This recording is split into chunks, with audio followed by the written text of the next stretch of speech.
They set the marriage loaf on the lich stone where corpse-bearers rest their burden, and the cloth beneath it was not bridal white, but winding sheet linen that had already known a shoulder's weight. The loaf was black as peat, a pressed cake, of rye and salt, and a hand's heat, and the plate under it was pewter with a shallow dent that had been made, so the old men said, when a coffin nail fell and struck it at a wake 3 winters before. The bride's veil, stiff with sugar of lead and starch as was the custom for a smooth fall, showed at its hem small specks not of street mud, but churchyard mold. And the ring she wore had been hammered out of a coffin staple and polished with a rag that smelled unmistakably of tallow and a little lamp smoke. The bell rope hung with a half muffle as if for a funeral, not a marriage, its leather pads darkened by the salt of other hands. And when the ringers set it in motion, the tone was not joyous but oddly closed, as if the tower itself held breath. Bread and salt had been laid on the chest of every corpse in the parish for a generation to draw the sins up, to fetch them into something you could see and swallow and bury.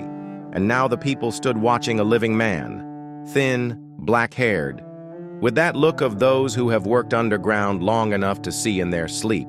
put his hand to that bread as if it were the simplest thing, and lift it to his mouth in the sight of God and the ewe and the wife who had not yet crossed his threshold. There were gulls along the churchyard wall, gray-backed and disreputable, and the moor beyond the hedge lay tawny and surly under a sky that smelled of tin and sea, and the black bees that have a habit of living in charnel houses were awake early, tasting the sweet of old wax and the faint, complicated sour of funerals long gone. In the air was the cool iron of granite and the bruised herb stink of trampled thyme, and a taste of brine came up on a wind, not from the sea but from those who had gathered, 1,000 lungs moving a measure that was almost regular and then was not. The parish was not a large one, but it had the breadth of the lonely, from the wreck-marked cliffs to a ridge of gorse that acts like a broom against the sky. And the church, built square and honest of granite, with a Norman font the color of old lichen, and a tower like the stump of a mine chimney, sat where the path from the engine houses and the path from the fish cellars meet and measure each other. Cornwall in that year was impatient with London and its customs, and turned its face toward the Methodists, who sang in the lanes and made miners weep standing up. But the parish church had kept its hold with the steadiness of stone and a rector, who knew where to look away fast and where to set his hand hard. There was a charnel beneath the north wall where skulls not yet crumbled kept bees, a lich gate with a bench worn by bearers' thighs and by lovers' cowardice, and a little mortuary house where the parish plate, 2 pewter dishes for bread, and salt, a napkin for tears, and 1 silver spoon that belonged to the squire but knew the way to the poor, were kept as carefully as if they were gold. Months back, in a storm that came with a roar like furnaces opening, a brig had struck the reef they call St. Piran's Teeth, and the parish, poor and long-schooled in salvage, had taken the season's wealth and its guilt in one haul.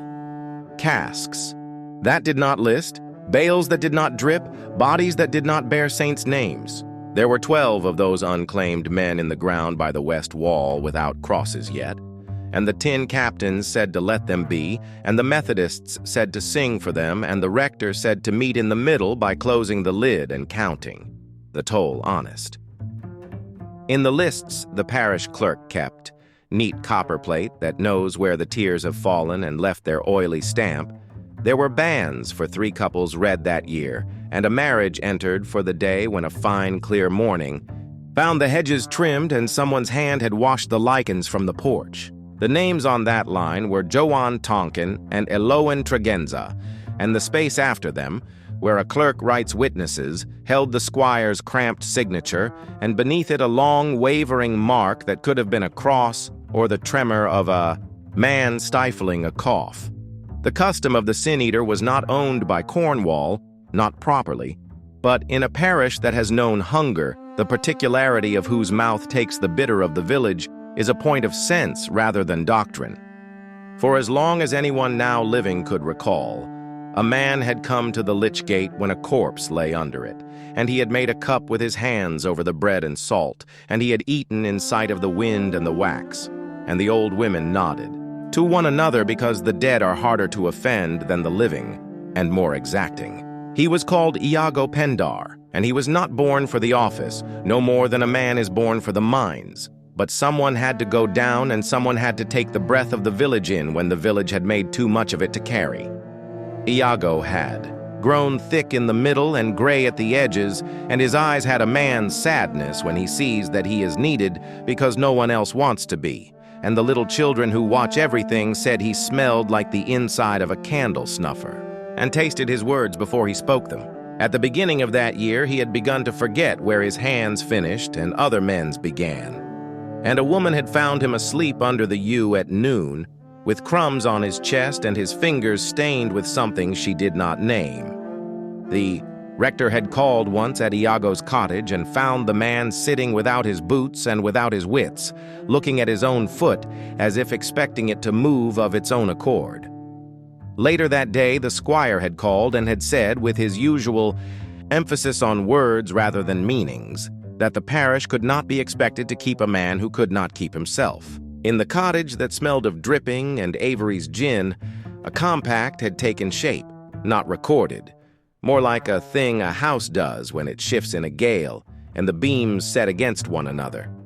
The parish would not dispense with the custom because it did not dare, and so the office would be bound to a life that was going to be lived anyway. There was a bride who needed a dowry, and a groom who needed a trade, and a rector who needed an answer, and a squire who needed his lanes quiet, and a new thing was made out of old scraps and presented at the porch as if it had always been. Elowen. Tregenza had been born in a cottage where the salt comes in on nights when a certain wind visits, and she had lost a brother to an engine house whose beam went wrong with a sigh like a man kneeling. And her father's livelihood depended on his capacity to look away from lamps at sea and to look toward them when there was work to be done, on the rocks at dawn. Wrecking was a word the law used, and salvage was the word the parish used, and the difference lay where differences usually do, in who had money to hire a man to write a paper saying this and not that. Joan Tonkin had hands like sod and a way of moving that suited water narrower than the sea, and he had a habit of eating less than he showed, which is one of the ways a poor man buys himself a future.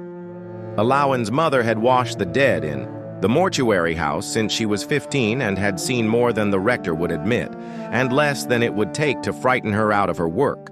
She kept in a wooden box under the bed a silver spoon with the squire's crest, and a length of bridal ribbon kept from her own day because a woman hopes her daughter will use it and will not, in the end, need to sell it. On a night when the rain drummed on the scullery roof and the wind lifted the thatch like a breath, Elowen's father had come home carrying a cask the size of a child and a look on his face that made the house smaller by half. The parish is only as good as what it has to hand, and what it had that week was a clawed conscience, a bill for the vicar's roof, and a sin-eater who could not be trusted to keep the sin from touching the living. And the squire, honest in the way that men forced to account are sometimes honest, proposed what he called a remedy, that the wedding that ought to be had should be had, and that in its course a new office should be bound to a new household, so that in the future a man's hunger and a parish's necessity could meet in a place both could find in the dark. The wedding took place not at the altar rail, but at the lich gate, under the shelter built to honor the dead, and the rector, whose hands shook when he drank too much coffee, but never when he held the book, read the service with the certainty of a man who fears God's opinion more than the opinions of his neighbors. The bride's girdle was plain because she had chosen plainness. Her ribbon was her mother's and smelt faintly of camphor and a little vinegar, and her shoes were good, because if a woman cannot have jewels, she must have sure ground. The groom stood with his hat in his hand and his hair pressed flat with what oil could be spared and his nails clean as a bucket rim before a milking. He looked neither at the rector nor at the squire nor at the mother, but somewhere beyond. The yew where a path cut into the moor, and a man might walk until he could hear only larks and the wind. On the lich stone the bread lay, salt sprinkled on it in a line like a narrow road, and the pewter dish stood beside a napkin that had dried more faces than anyone would ever count. And the rector, who is a man like other men when the book is closed, lifted his eyes to the tower when it came time to speak of sickness and health, and thought of his own who had, last winter, filled their lungs with the wrong air and learned the measure of helplessness. The groom stretched his hand and picked up the bread because that was part of the office now, and he ate it there with the salt tasting like tears and iron, and something he would later be unable to name, and the squire pursed his mouth as men do when they are pleased with a plan and fear it may be seen through. The women breathed shallow when he swallowed, and the black bees came down from the charnel and then thought better of it and settled again on their little combs over the skulls. And the bell gave a single swing that called up in every listening head the count for a burial that is begun before the man is dead. In the register, the line for that day shows the names and the stipend and the witnesses, and if one looks with a magnifying glass, as a clerk did years after, one sees that the paper there is thicker and slightly glossy, as if some substance had been spilled on it and blotted and only partly taken up.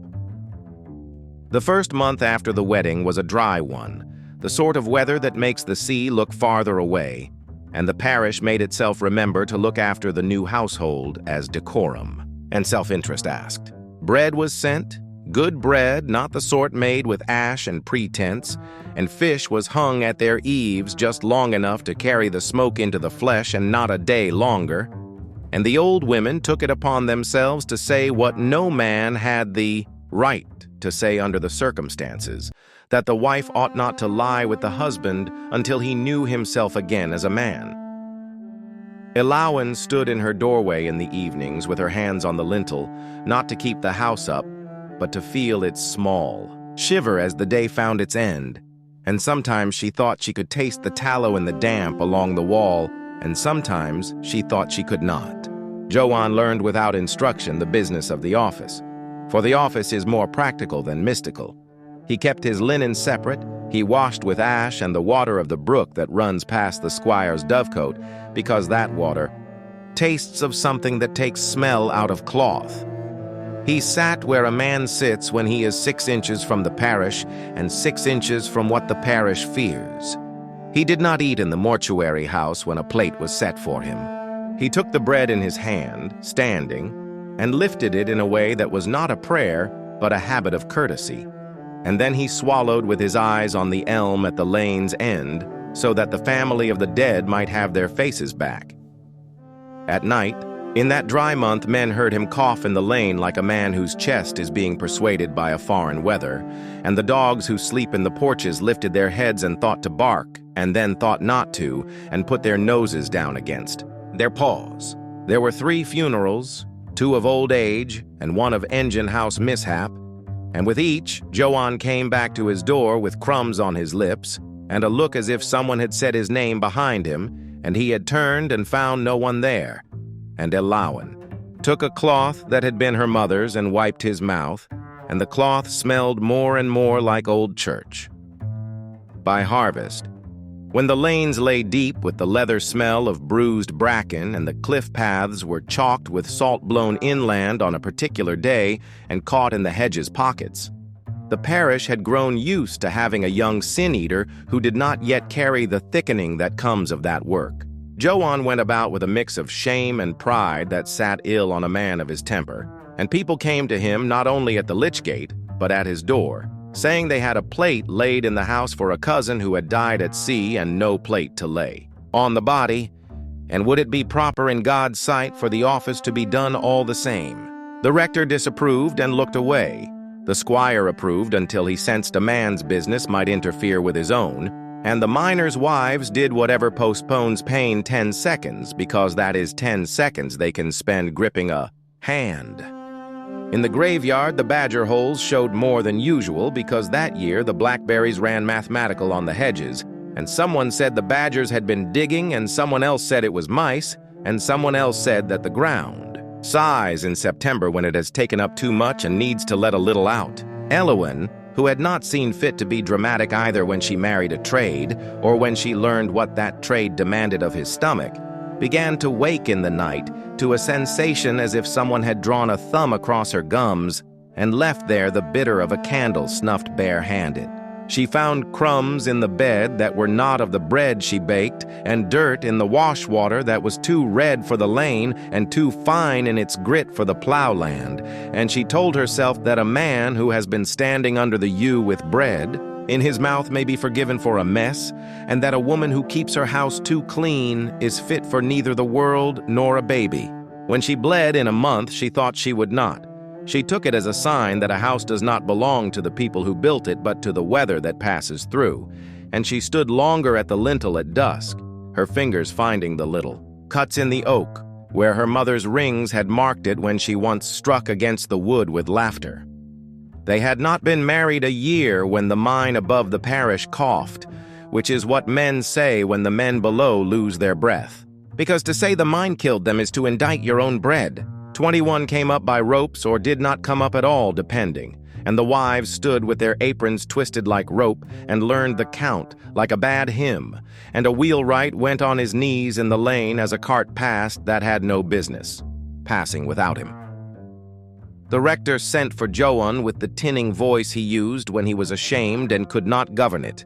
and under the lich gate there were 3 in a row, and then 3 again, and then a pause while someone borrowed boards.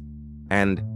the bees went out and came back and could not decide whether to be attracted to this sweet air or frightened from it. Joan ate the bread and the salt, and what else was handed to him to do his work, because women will make a rite perfect even when it undoes them, and he swallowed while the bell kept the proper count for men taken underground by a substance that has no name beyond what a miner's tongue gives it. He was fine until he was not, which is what one says when a man stops breathing and then begins again as if he had been persuaded, and he sat on the lich stone after the 6th plate and laid his head against the post as a child might, and someone put water to his lips, and his lips took it and then did not. He woke with his mouth moving, not speaking, shaping, and those who listened, and should not have listened, said they heard among the little shapes the words a man would not have chosen to say at his funeral, names that were not wives' names, and jokes not proper for a Sunday. The rector cleared his throat as one does in that country when he wishes to scare a fox and not frighten the hounds, and the women looked at their aprons and folded them with dignity. And the squire's man, who had come with a call to the vicarage, went back with a report more accurate than his master deserved. After that day, Joan ate when he was told to eat, and drank when he was told to drink, and sat when he was told to sit. And Elowen, who had stopped thinking of children because one cannot think of 2 griefs at once and keep house, began to put away crockery as if each plate was being sized not for supper but for a specific head of bread that must be saved for a day when a name would not be spoken again. Panchees and his eyes trying to fix on a patch of sky that could not be seen from a bed. She had told Elowen this as a warning or a blessing, not knowing which would be heard. Elowen understood, a year into her marriage, that she had not been married to a man but to a habit, and that a habit once worn long enough by a parish fits more snugly than any love. She kept the pewter dish polished, not because it was beautiful, but because it had to be clean if it was to go back into the cupboard without contaminating the cups. And every time she took it up, she felt in its metal the slight warp of it, and thought of the coffin staple that had fallen on it and made it special. In the 3rd year, a storm brought a brig onto the teeth that sit right of the headland and do their work without praise. And in the morning the shore lay as shore does after such weather, tidied by the sea toward one end and littered toward the other, goods that had once been worthy of talk now made mute by water and half sun, and a small knot of men already here, out of decency and calculation, which are so often the same thing. The law is clear and it is not clear. If a man lights a lantern on the headland to mislead a sailor, he should be paid in rope, and if a man takes from the sea what the sea offers, he should be paid in small favors and a dinner later in the week. And if the rector wishes to be useful, he must not wait too long to go down among his people. That year, to their credit, the parish did not run among the breakers, but they did not stay away either. and the bodies were lifted and covered without. Words and carried to the lich gate in that exhausted silence that the sea lays on people when it means to school them. The bees in the charnel sang as they do when the weather is turned, and the bell rope was pulled with a dignity that was not relief. And Joanne put his hand to the bread as if it were a measure he had learned that his body could not forget even when his mind refused. He ate, and he ate again, and Elowen, who had brought water and quilts and the notion that work would keep her from fainting, found herself swaying in the lane and then sitting on the grass with a handful of moss in her apron that she had not put there. The rector sent people to the pews to fetch the black pall because the idea that an entire parish's small sins might be stirred and brought to the surface like corks was too much for him, and for any man who depends on the difference between a congregation and a crowd. Joan ate until his jaw made a creak that could be heard and then could not be heard over the bell, and then he stopped and sat. And a man who had not spoken since the previous autumn said that a sin might sometimes be too much for a mouth, and that a mouth might sometimes know more of justice than a good book. He lived. Because men do, when women decide and stand in a particular posture by a bed and take their husband's breath and keep it moving with their own, and the parish, chastened by something it could not name, decided to take care of itself for a while and let the office rest. Joan lay in a sleep that is a quarrel with waking. Elowen counted between the rise and fall, and the pewter plate sat on the shelf with its face to the wall, as if even the sight of it might be enough to stir a memory into improper speech. Then, because life slides into old tracks the way a cart finds its rut, the parish began to bring plates to the door again, and the old women argued that a year's worth of sin is not to be kept in the house, but to be disposed of promptly. And the men argued nothing because argument had done them no credit in the past. A baby came that winter and went the same night, a blue-lipped bundle that smelled faintly of the scullery and not at all of milk. And the little grave was dug not in the churchyard where pride would have said to dig it, but in a corner by the yew where the rector would say a prayer without writing a line. And Elowen put her hand on the bark and thought of the roughness against her ring until the bark and the ring were all she knew. Later, when her blood returned and she complained only to herself of a heaviness in the bones that no doctor could lift and no psalm could lighten, she took the pewter dish in her hands and washed it with ash and water and smelled in the steam the apple lime note that clings to old funerals forever. The house took on the odor that houses do when one work becomes more important than others. A smell of old starch, of scrubbed wood that will not take a shine however hard a woman rubs it, of tallow inwoven into scarves and cuffs, sneaking into hair so that even in bed a woman cannot escape it. In the 5th year, a young rector came in on a hired hack from Truro, a man with the pink of education still on his cheeks and the under-eye darkness of someone who has learned recently what his duty will cost and is determined, at least for a while, to pay it, and he announced that the custom of the sin-eater was a scandal and he would not suffer it. People do not forgive the word scandal when it is spoken where their dead have put their hands, and the parish went silent around him as a weather eye does when it sees rain coming from the wrong quarter. He said what rectors say when they wish, to keep the world as it is, and do not see that the world has never yet done as it was told. And the squire, who had grown as tired as a good coat does, sat without intervening because he had learned that being seen doing nothing is often more valuable than being seen doing something which might later prove to have been a mistake. The rector was obeyed in the same way the wind is, when it suited, until a fever took the village children with that politeness that often signals a particularly shameless thief. And Joanne was asked by a woman what is not to be asked because asking is an admission that a house is not a church and never will be. He took bread and lifted it, as he always did, not to any direction but to the air itself, because it is the air that keeps men and not the stone. And Elowen stood with her back against the lintel, feeling the house take her weight, because she did not intend to yield her legs to the floor. Later, When the worst had passed, and the rector had learned to stand with his head turned and to sing louder when he needed not to hear, Elowin found the pewter plate on the shelf with a rim of moisture along its edge that had beaded and then dried in a pattern that looked, to a superstitious mind, like a knot. She touched the rim with her thumb and felt that the metal was warmer there than elsewhere, though the room was drafty and the window high. She polished the plate until she could see her own eyes distorted in it and then put it back facing the wall. By the 7th year, the office had taken its shape on Joanne's face. Men who carry a parish's ways bend at the ear and the jaw as if all words, spoken and unspoken, had to be carried there, and his eyes had gone the color of well water at dusk. He walked the graves with a man's practical gaze that sees whether the turf seems low and whether the badgers are active, and whether the yew is shedding too much. And he brought home with him on his cuffs the gray-green smear that comes of brushing granite long enough to make friends with it. People had stopped speaking to him except with their eyes, which is one of the ways a village is kind when it does not know how to be generous.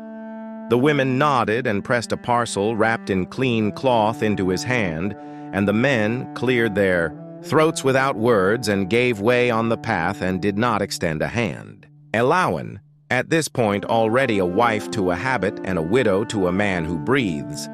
rose each morning and washed the pewter plate because that was what she had found to do that kept a house decent and a mind free of unanswerable questions. And she folded the napkin with a precision that would have pleased herself as a girl and depressed her as a woman if she had been another woman entirely. In the register, there is an entry the year Elowin turned 30, 3 lines very black and 1 line less so, and a marginal note in a different hand that says nothing more than annul as to custom, and a smudge where someone pressed a finger, still faintly greasy from something not meant for ledgers. The clerk died that year in a weather that saw the bees hang low, like little wet beards in the charnel, and the new clerk had a hand that leaned to the left so that all his letters ran downhill toward the sea,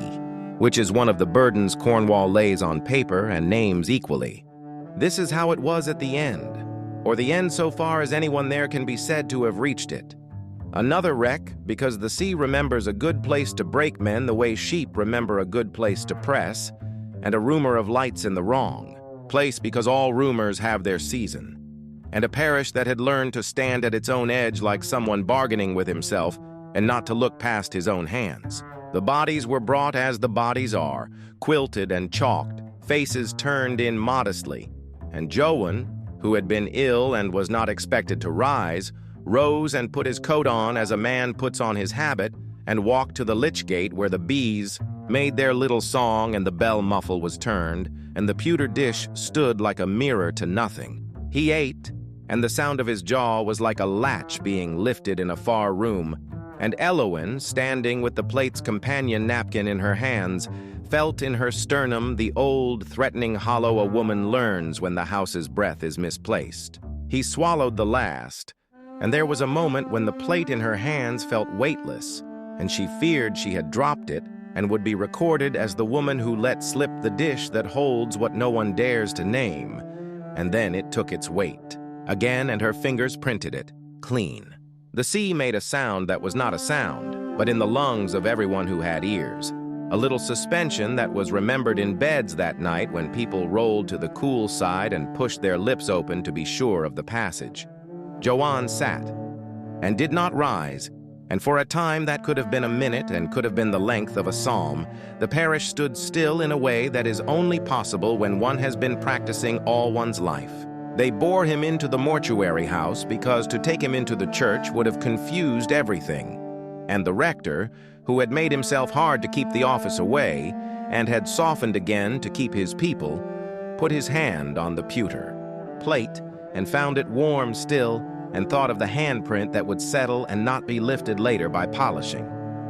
Elowin grew old without stages, because the work that an office lays on a house is not like the work a farm lays on a house. It does not tire a body and let it sleep, but keeps it attentive in a way that dries the mouth. She sat at the lich gate on evenings when the bees were busy and on evenings when they were not, the napkin folded in her lap because to be caught without it would be ungracious, and the gulls studied her as if weighing whether her eyes were fit to peck and found them too hard. Children ran past and round and did not strike the stone with their feet because mothers had said not to, and men took off their hats when they entered the gate because the shape of the parish insists on certain gestures, and woe to anyone who forgets them. The pewter plate remained in the cupboard with its face to the wall when not in use, and now and then in a summer an odd damp would gather along its rim as if some substance within the metal itself were drawn out, and Elowen would wipe it with a care that used both hands and breathe on it, not to polish, but to return to it the ordinary air of a house. The register by then had become anecdotal, because men had gone and come and names had been worn out by other uses, and the new clerk, who was deaf in one ear and heard therefore more accurately out of the other, wrote in the margin beside Elowen's marriage one dry word: satisfied. And it is not known whether he meant satisfied as to the correctness of the record, or satisfied as to the debt that had never been paid with coin, but only with the little stones that make a mound. On the day that some call her anniversary, and that Elowen herself never named, the bees swarmed for no reason the beekeepers allow, a black cloud of business that hangs and seeks and finally chooses a bough, and the bell rope twisted as if a hand had turned it once and let it go. The sea lay heavy and red at the edge, as it sometimes does when it does not believe in the afternoon, and the wind turned without moving, and a dampness that did not feel like weather gathered on the little table under the gate and beaded and then ran into itself. She sat as she had always sat, with the napkin folded in her lap, her hair pinned with the same comb that had held her mother's hair, her ring still bright because coffin iron takes a polish when worn daily and does not complain of heat or cold. And she looked at the plate and thought of nothing precise, only of the habit of counting that has lived under her dress all these years like a fox. The plate, for one long blink of a moment that no one else took, showed what could have been the shading of a hand, and then that shading dissolved into plainness, and Elowen reached and turned the plate to face the wall, not because there was something to hide, but because there was nothing to see that anyone could be edified by seeing. The bell gave a small click as the leather muffles found their place against the bronze, and somewhere a child drew breath after a pause that was longer than the mother could bear, and the mother took that breath into her own lungs and held it there a second before returning it to the child out of thrift. If there is to be a last image, let it be one the parish would recognize as sober and of use.